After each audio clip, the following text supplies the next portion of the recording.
이재명 대표와 김혜경 배우자님 각각 다른 혐의로 부부가 따로 재판을 받게 될지 모르겠습니다. 검찰이 명절 연휴 이후에 김혜경 씨를 기소할 수도 있다는 보도가 알려졌죠. 이렇게 되면 이미 남편이 이재명 대표가 22일 위증교사 혐의, 23일 대장동 혐의, 26일 대장동 혐의, 30일 대장동 혐의로 재판을 받고 있는데 2월 12일 연휴 이후에 13, 14, 15, 16, 17 어느 날이 될지는 모르겠습니다만 아내인 김혜경 씨 공직선거법 위반 혐의로 검찰이 재판에 넘길 수 있다. 그렇다면 부부가 각각 다양한 혐의로 다른 혐의로 재판을 받게 되는 셈이 되겠군요.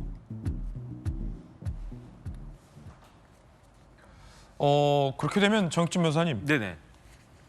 너무 바빠질 텐데.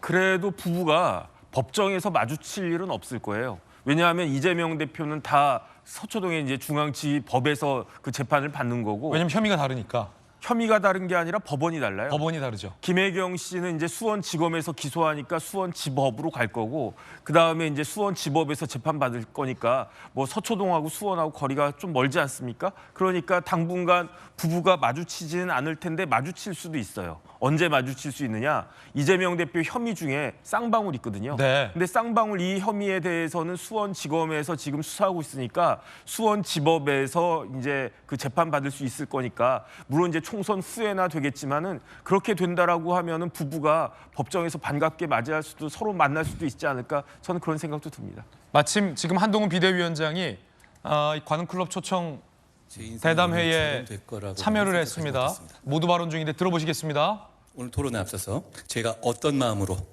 정치의 길에 나섰는지, 그리고 목련이 피는 4월 10일까지 어떤 일을 할지에 대해서 말씀드리겠습니다.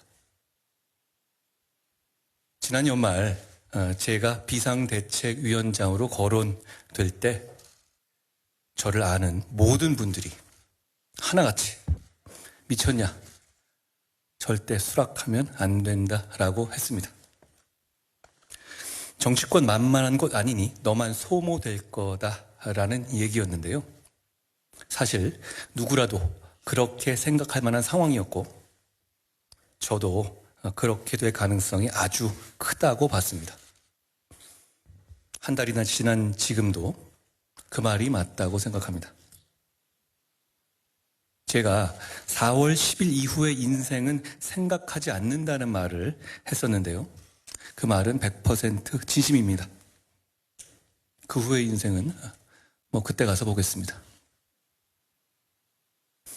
저는 이재명 대표의 네, 한동훈 비대위원장의 지금 관훈 토론 장면을 생중계로 잠깐 전해드렸습니다.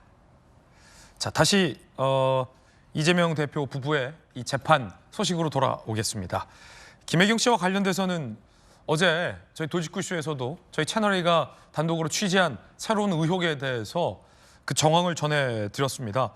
법인카드로 과일을 상당히 구매했다라는 의혹이 제기됐고, 그게 1,000만 원어치 상당에 달한다라는 주장도 소개해드렸습니다. 특히 5급 공무원 배 씨가 과일 하나하나, 이 대표 부부에게 제공됐던 과일 하나하나를 지시했던 녹취도 새롭게 입수가 됐는데 들어보시겠습니다. 복숭아 하나 더 넣어줘. 복숭아 하나 더요? 알겠습니다. 그래서 갖고 와. 네, 부사관님. 오늘까진 괜찮을 것 같아. 그리고 저거는? 블루베리는? 블루베리 네 통 그대로 다 있습니다. 괜찮은 상태? 상태는 뭐 오늘까지는 괜찮을 것 같습니다. 오늘만 놔두자. 그러면 놔두고, 네, 알겠습니다. 복숭아는 블루베리 상태는 어때? 놔두자. 충격적인 게 일단은 본질을 떠나서, 아니 5급이 고급 공무원에게 요즘 누가 저렇게 반말로 지시를 합니까?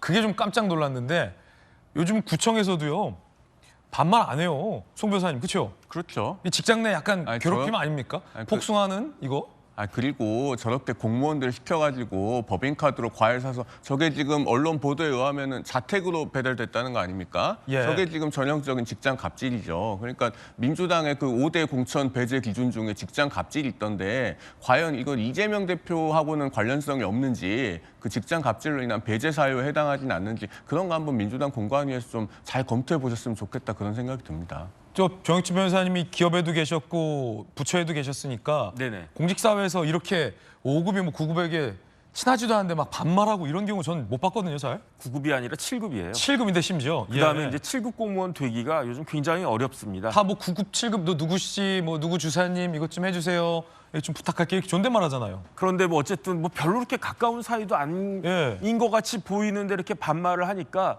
그러니까 조명현 씨가 견디다 못해가지고 저렇게 결심을 한 것이 아닌가 그런 생각이 들고요. 약간 옛날 조선시대 때 무슨 뭐 하인 부리듯이 부리는 것 같아요. 이 대화만 들어보면. 그런데 뭐 이렇게 그 하인이겠습니까? 그러니까 그 머슴 위에 마름이라고 있었잖아요. 네. 그러니까 그 차라리 그냥 대감 마님이 이래라 저래라 하면은 내가 참겠는데 대감 마님도 아닌데 마름이 나한테 이래라 저래라 하는 거는 더 기분이 나쁘지 않겠습니까? 더 중요한 건 뭐냐면요. 2011년 1월 1일에 경기도에서 공무원 행동강령 운영 세칙이 발표가 돼요. 예. 이게 광역지방자치단체에서는 처음이다라고 해가지고 언론에 대대적으로 선전이 됐었던 건데 그런데 그때 뭐라고 되어 있느냐 위법 부당한 업무 지시를 경기도에선 절대로 하면 안 된다. 이렇게 직장 내 갑질이나 그다음에 사익 추구하는 거 법인카드로 자기가 먹고 싶은 거 자기가 사고 싶은 거 자기가 갖고 싶은 그런 샴푸 같은 거 사는 것보다 더 사익 추구하는 게 있겠습니까? 그런데 이러한 운영 세칙을 누가 만들었느냐 경기도 지사가 만들었어요. 근데 2021년 1월 1일 당시에 경기도지사는 누구였습니까? 이재명 지사였고요. 2021년이 어떤 해입니까? 이제부터 대선의 레이스가 막 시작하려고 했던 그런 해 아니겠습니까? 그러니까 이재명 지사가 겉으로는 폼나게 야 우리 경기도에서는 이런 갑질 같은 거 못하게 공무원 행동강령 운영 세칙이라고 하는 거를 광역단체 중에 역사상 최초로 만들었다 이렇게 선전을 해놓고 뒤로는 그 배모씨 통해 가지고 그 조명현 씨한테 직장 내 갑질하라고 하고 그 다음에 법인카드로 온갖 맛있는 거는 다 사 먹고 이런 것들이 앞뒤가 다른 거 아니겠는가? 여기에 대해서 왜 이재명 대표는 꿀먹은 사람처럼 아무 말씀도 못 하는지 전 이해가 좀 되기는 합니다. 예. 일단 뭐 김혜경 씨나 이재명 대표가 이거를 알았는지 몰랐는지 여부에 대해서 명쾌한 입장을 아직은 밝힌 것이 없기 때문에 재판 과정에서 나오는 발언들로 소개를 해드려야 될 수밖에 없을 것 같습니다. 대장동 재판이 또 지연됐다는 겁니다. 공판 갱신 절차가 진행된다. 재판부가 이렇게 얘기했는데 조 변호사님 공판 갱신 절차가 이거 뭡니까? 2월 달에 법원에 인사가 있습니다. 판사가 바뀌는군요. 예. 그럼 부장판사든 배석 판사든 변경이 있으면 이제 재판부가 바뀌었다는 갱신 절차를 진행하고요. 통상 이 경우에는 재판이 연기됩니다. 그렇군요. 그게 공판 갱신 절차다. 예. 그렇습니다.